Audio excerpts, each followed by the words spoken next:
Good afternoon, everybody. It is April 20th, 2013. Yes, I'm feeling better than it was the last few days. The computer in the bedroom was already getting ready to crap out. So it crapped out, and fortunately enough, we have, of course, uh, an older blue and white G3 300 megahertz Mac, which we could drop in place and continue to use that computer. That computer's not used for videos. The computer that's used for videos, of course, is the other eMac G4 1 gigahertz machine with 1 gigabyte of RAM. That's the one that we've been using to do the videos on for a long time. So that one is not even in the problems list.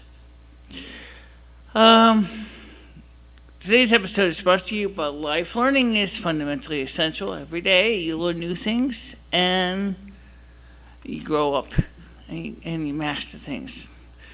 And sometimes life is living classroom, meaning that sometimes you learn new things, even if you also make mistakes in the process. That's okay too. Which has 3 subdivisions. We're going to break it down into 3 categories. Actually 2 categories. 1, portability. 2, compatibility. And I guess 3 could be size. Portability computer is the iBook G4 133 gigahertz machine with 133 megahertz front side bus, 2 gigabytes of RAM, and of course the included 40 gigabyte hard drive. Technically, spec wise, this is equal to the eMac, which I'm editing on this computer here. I don't know if it's got a 133 or a 100 megahertz front side bus, but all the other specs sound very similar to it. It's got a 12.1 inch screen. That's what 100 and I've seen it for about, I'm going to add the shipping into this too, just to make the math easy. $120, okay? Pro, it's portable. I can take it with me on the porch. Pro, it runs Leopard, which means I can keep running the current software I already got.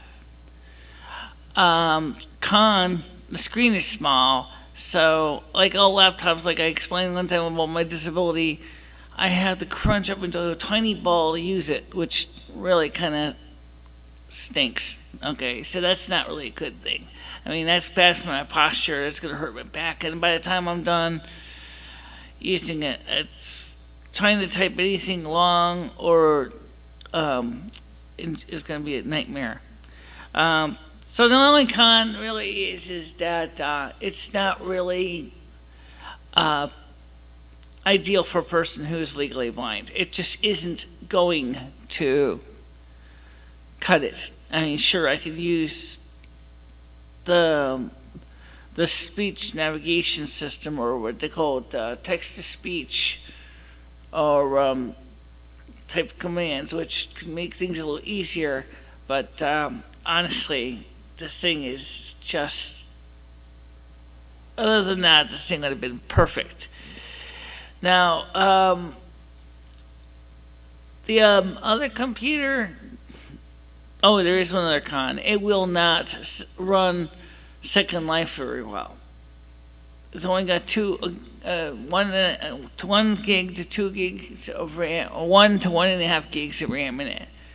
So if I have it fitted out with 1 gigabyte RAM, basically I got an eMac on Slim Fast. Okay, basically a small little computer with an LCD panel. Basically it's got as much power as eMac sitting on the desk over here. That still works. Okay, now the next computer in the league, 17-inch Intel Core 2 Duo processor running at 2 gigahertz of how about stock here? 2 gigabytes of RAM, 160 gigabyte hard drive. This machine is an LCD flat panel Pro, it's thin, it's small, it doesn't take a lot of space. Cons, upgrading the hardware on it, like the iBook, is a nightmare because you have to tear the whole thing apart just to replace the hard drive. That's something to consider, especially because hard drives are. But like the iBook, it has FireWire, it has Bluetooth, and it makes it an advantage because you can still use existing hardware. Con, it does not run PowerPc applications unless you run something called Sheep Shaver, which I have installed to run older OS 9 stuff, and it works okay. At least down under the eMac, you don't have to worry about emulating a PowerPc chip. It's just a matter of just providing a virtual environment for running another operating system such as OS 9. The Second Life, which is one of the games I wanted to play. Of course, there is a Second Life viewer for the Intel Core 2 dual processor machine. The video card has a Radeon X1600, which I know nothing about. I don't know how well that would work with Second Life. And also, like I said before, the hard drive is a pain in the ass to get at. So if you need to change the hard drive for whatever reason, it's a monster of a job. Many of these monitor screens still seem to be very fragile. I don't know what it is about LCD panels, but they seem to have the atrocious problem of starting to develop video lining, or they get scratched, or they get cracked, or in fact, a couple of computers looked like someone took a shotgun to them. That's how bad some of them looked. I don't know if that's what they really did or not, but basically, it's the most expensive of the three machines under consideration, so it's $199 with free shipping. Power consumption-wise, it's pretty mild. It's not much worse than the eMac anyway. Probably maybe even be a little bit better because you don't have to fire up a big CRT. But expandability, like the eMac, is none in the iBook. There's no internal options to add a second hard drive or to easily get the CD-ROM out and replace it with a new one. So that's something to consider because I am a tech head. I like to be able to take things apart and upgrade them and soup them up. So both the iBook and this iMac are basically might as well say it's just not expandable as far as hardware. Okay. Last machine. This is a beast. This is also, right now, I can get a good deal on this machine. It is a Power Mac G5 2.0 gigahertz processor. Has 6 gigabytes of RAM. And there's only one thing with it. It doesn't have the hard drive installed, which uses SATA, okay? Which means you gotta buy a SATA drive for it.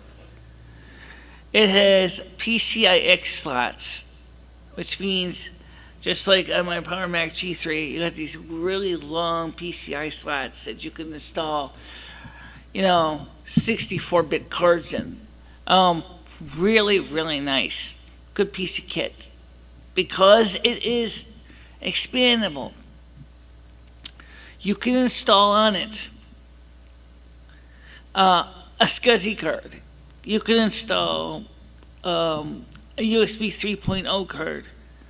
You could install a newer SCSI or a new SATA controller, maybe for SATA 2 and later. Although you really don't need to, but if you do, you've got the option.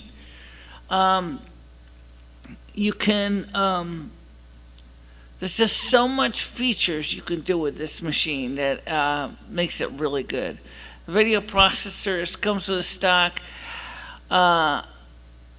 NVIDIA card, which is 64 megabytes of RAM on it. It's got DVI and Apple Desktop connector. I don't know anything about ADC, so don't ask me about it because I have no idea how that works. I do know that it gets pretty It's pretty proprietary as far as Apple goes, but the DVI connector is standardized. DVI will support a standard analog or digital VGA monitor, which means that I can go ahead and use a CRT, which I have already, which is a beautiful Sony Triniton, and it's a monster. Well, in fact, it looks like it would be a beautiful matching bookend for the Power Mac G5, because the fact is it is got a high resolution of 1600 by 1200. And obviously the 2 gigahertz processor with 6 gigabits of RAM, gigabytes of RAM, is going to make it possible to run iMovie, because it runs all the OS PowerPC software.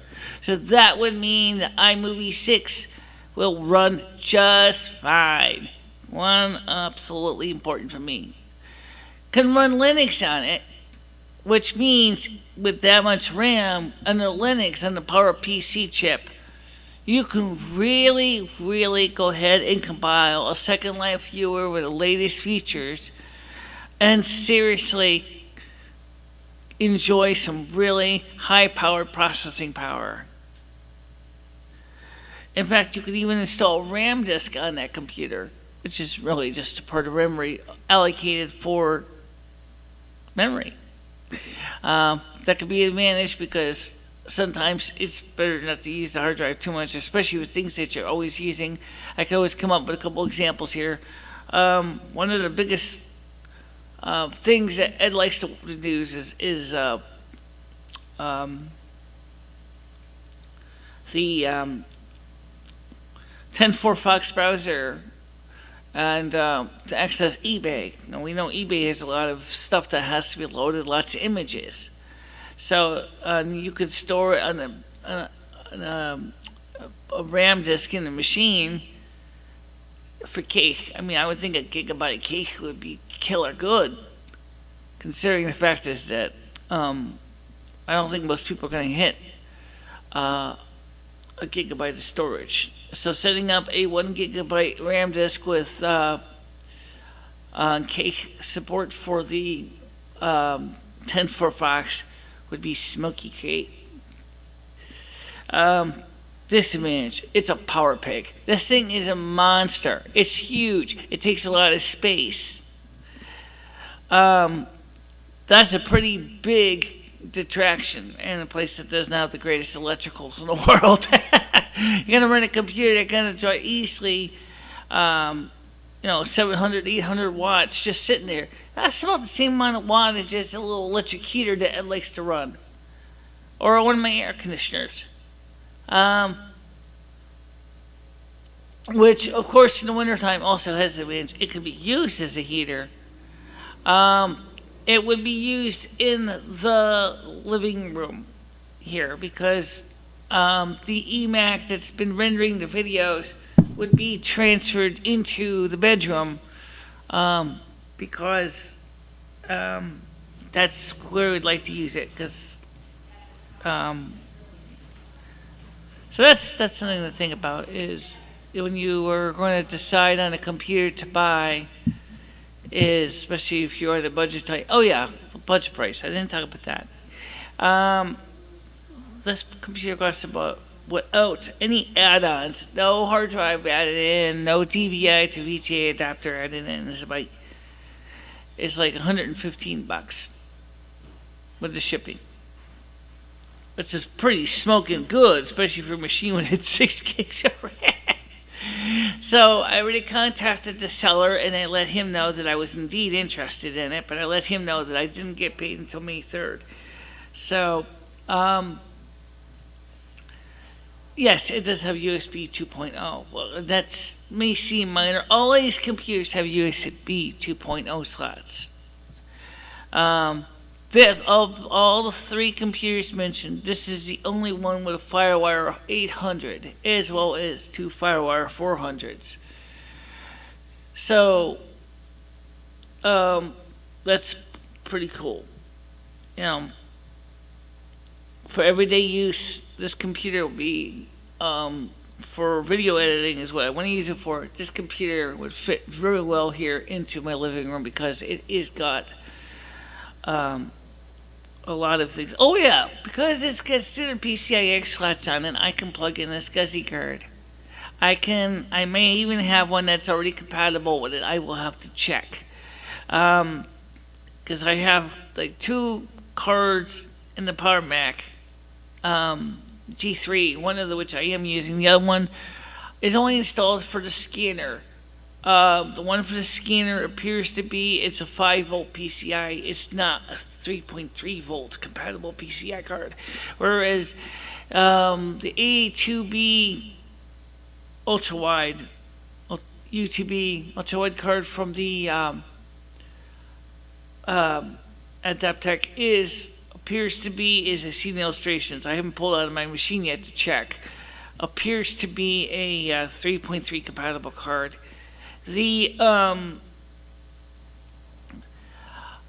I mean, that would be nice too, because I got all these SCSI hard drives I use for, storage. Well, yes, I have upgraded to FireWire, but I still got SCSI stuff, and it would be nice to be able to use my hardware as I would normally use it together, because I like a comprehensive, cohesive environment where I can run all my stuff and transfer data back and forth between them.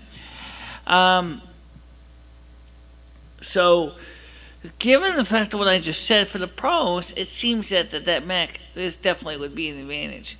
But there is a big con, and that is it's a power sucker. It's not exactly what I call, it doesn't sip electricity, it devours it. You're talking about a machine that could seriously draw over 700, 800 watts just to run.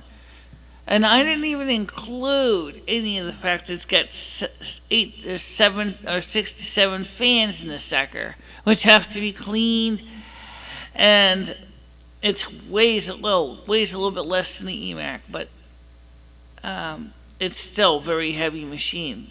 It's got a beautiful, nice aluminum case on it, which means it will probably be a really nice machine when it's all cleaned up. It's sturdy, it's grungy. The guy is selling it basically. I guess he upgraded his computer to an Intel processor machine and decided he didn't want it. He upgraded to a Mac Pro. I don't know. So performance-wise, this machine is a monster, and it looks like it really seriously can, do some serious rendering of video excellently. Yes, that's a plus. Now, the other thing too of these computers is that they get to be very, very important for me to find one that's compatible with my eyesight. iBook, cute, small, but it's the second part that's the problem. Small keyboard screen combination. Sure, you can plug in an external screen, external keyboard, and you probably would be fine. But then, what did you really buy? You bought an iMac G4 desktop. I didn't look into that. The iMac G4 desktops, yes, there is several of them in the same specifications as the iBook. Actually, I did find a few i4s that have the fancy swing arm Mac is really, really pricey. We're not even going to consider the i4 because it's so sought after. This Mac is so wicked expensive, it's ridiculous. But I don't buy computers every year, and I just buy any of these machines. I'm going to have to not pay a bill this month because I said I had to have $100 surplus, which I do, but then I also have to take care of everyday bills. Now, all these computers are over $100, and so there's no cheap way about it. Okay, either it's going to work or it's not going to work. And frankly, I'm just tired of buying computers that don't work. As far as going with this LCD-based Mac, I don't really know if I want to because, as I said, they seem to develop lines on the screen.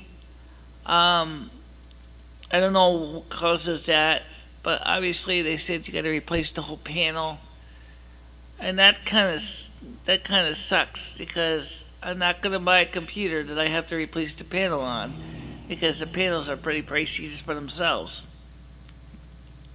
So if I were to buy an LCD Mac, the first thing is I'd be very clear about it. I want one that has a warranty that I can return to the store and buy a new one with a warranty or get a service under warranty.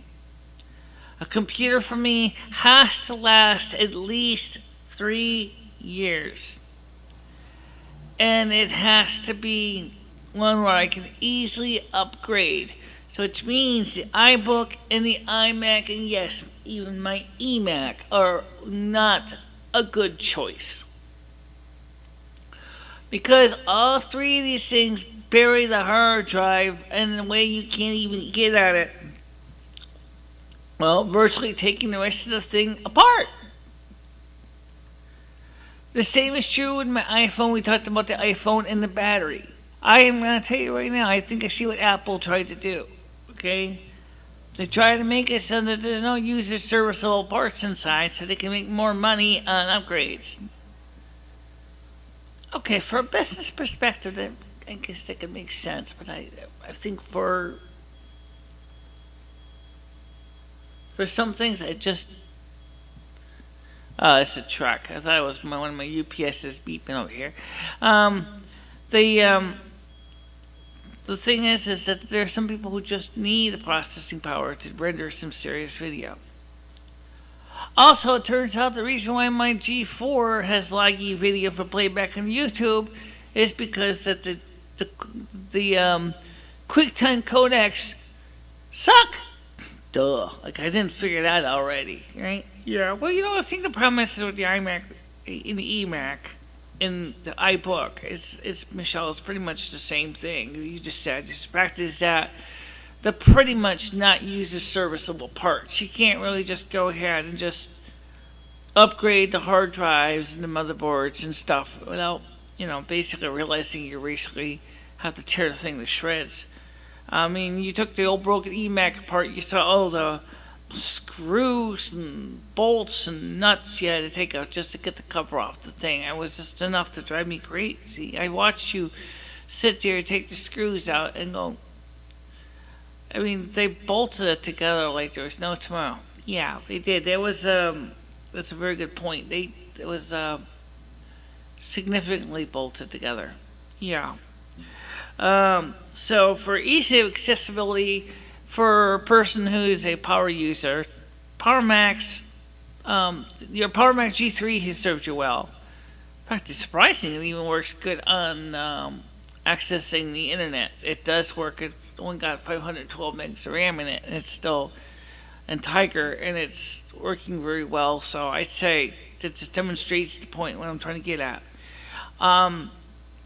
The other computers, let's talk about something, because I mean, I'm sure my viewers are going to ask these questions too.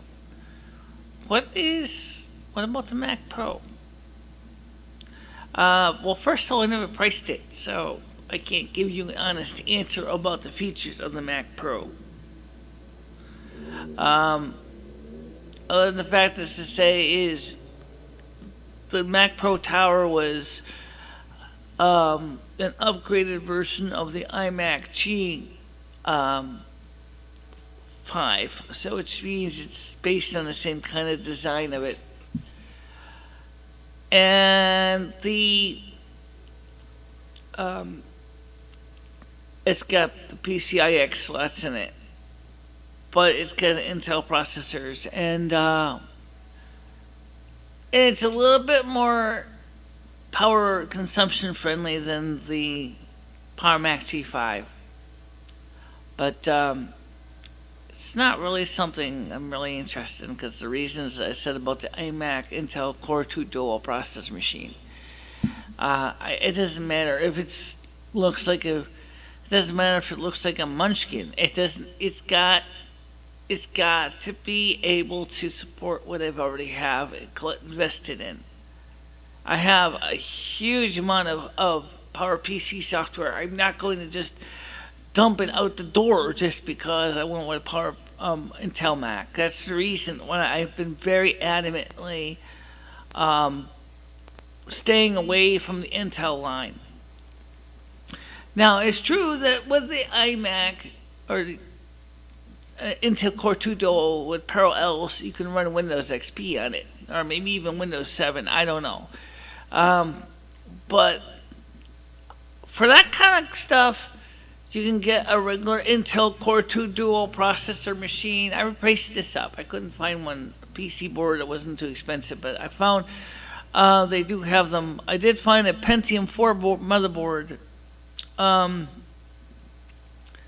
with about the same amount of RAM, with the CPU fan, ATX form factor, for about $60 on eBay. Okay, which means it would be kind of like the beginnings of building a Mac Pro, except it's only Intel based and it's more for Windows PC. So this is, or Linux too. Linux on that and Linux on the machine I'm getting here would be smoky fast. That's one thing I like about Linux is it works on all my machines. I don't have to sit there and worry about it because I'm not afraid to fire up the compiler. I'm not afraid to compile my own software. If all the pieces are there, where the configuration and fussing is limited, it's really not that hard for me to go run /configure make install, and if it's a library involved, I just type in depmod and then updates the dependency trees. That's really not a big deal. To me, that's easy. I did that same thing on all my Macs. Yeah, but don't forget, I also got something called Mac ports. Yes, a Mac ports on Leopard on a G5 is going to be smoking quick. Actually, since we got to buy the hard drive for the for the Power Mac G5 anyway, is from the very beginning, why don't we go ahead and upgrade this machine to start by first installing partition the hard drive down to about, well, I mean, we're doing things on a 40 gigabyte boot drive, so I would say this probably wouldn't be so bad. I mean, if you're going to try to keep it similar to the eMac we already got as far as capacity goes, 160 gigabyte drive. Why don't we just configure, say, the first... Linux doesn't use a lot of room. You could easily split that into two partitions. Split that into two 80 gigabyte partitions. Well, since I don't really use Linux much on my eMac, I'd say is let's split that down to. Oh, you ever tried Debian on this computer? Well, not. See, let me explain. I asked Michelle because when the other computer died, I asked her if she ever tried Linux on it. Well, the problem is the keyboard I got is it's an old Mac ADB keyboard, and so it's using an iMate adapter from Griffin. So I have not actually went ahead and fired up Linux since the other eMac passed on, but I do know that from trying to start last time I had all kinds of problems. I don't know if they changed something in the machine or what, but I really should try giving it another boot because it would be nice if I could figure out what the heck's wrong with it and upgrade the firmware on it. Maybe there's something I need to change in the CMA or in the configuration. I don't know. But that's a whole nother project. Right now we're just talking about the hardware more than the software. Because the software is really not that hard to deal with. It's just the hardware is expensive. Yeah, especially the fact that that one machine you're talking about, when you add in the other parts, the hard drive, the the DVI to VGA adapter, so you can hook into your Sony Triniton monitor, um, it's gonna cost you close to about $160. Yeah, but I gotta tell you, I think that machine would be a really nice piece of kit, though. I think you're right. I think that machine would be um, a real powerful machine for everyday work. But thanks. Okay. Anyway, I'm trying to say is that you gotta price things out based on what you need, and you gotta base things on priorities.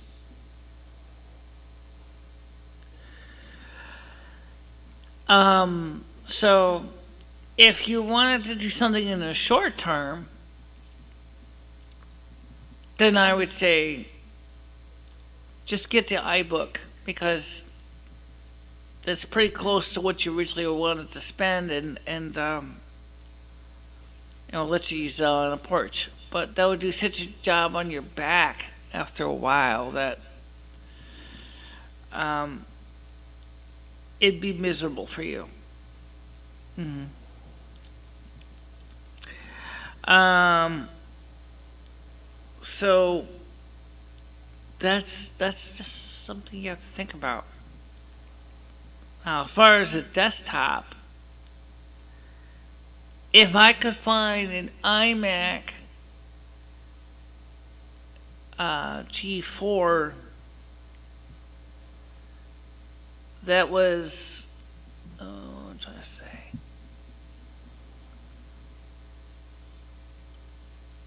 I don't know.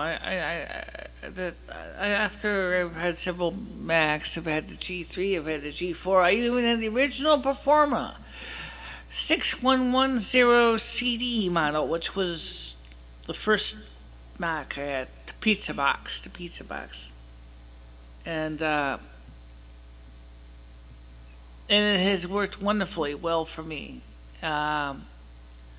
So I had a chance to really enjoy having a lot of different computers. But the problem is I run into is sometimes is that I can get ahead of myself too, and but I guess that's just me. Yeah. So I want to make a purchase that's going to last me for a few years, and it's going to be something that I am going to feel I'm going to get my money's worth.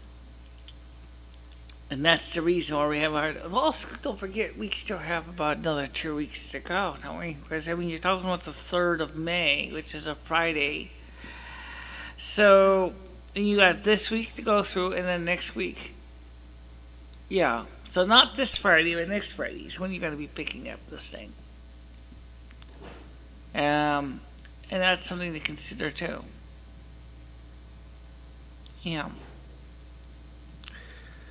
Well, I think that this video would probably be more on the technical videos, because obviously we're talking about computers. But let me ask you, the audience, what do you think Michelle should do? Seriously. Okay, she's already given you the 3 computers she considers. You got 2 weeks before we are going to make a default decision. And then, we want to know what you think. Which computer of the 3? Remember, the objective during the video is to do video editing and to play Second Life. That's the only 2 things we really want to do with it. We don't really need it to, do much more than that. Oh yeah, web browsing, but I think the eMac is fine for that. But I'm talking about for things that are, like Michelle said, a little more processor intensive. Yeah. So you just contact us and you let us know, and through all the many different ways we have told you in the past, the same old, they haven't changed their means of communicating with us. Nope, they haven't. So, there you go. There you have it. The computer topic of the week. Yep. And I'm also going to do 2 videos today because, we still got sun. One of the next videos I'm going to do is more on the everyday part of life. That'll be another video. But, okay, so, hang cool. See you on the flip side. Don't forget to like and share, like and share, like and share. Okay? Bye. Bye.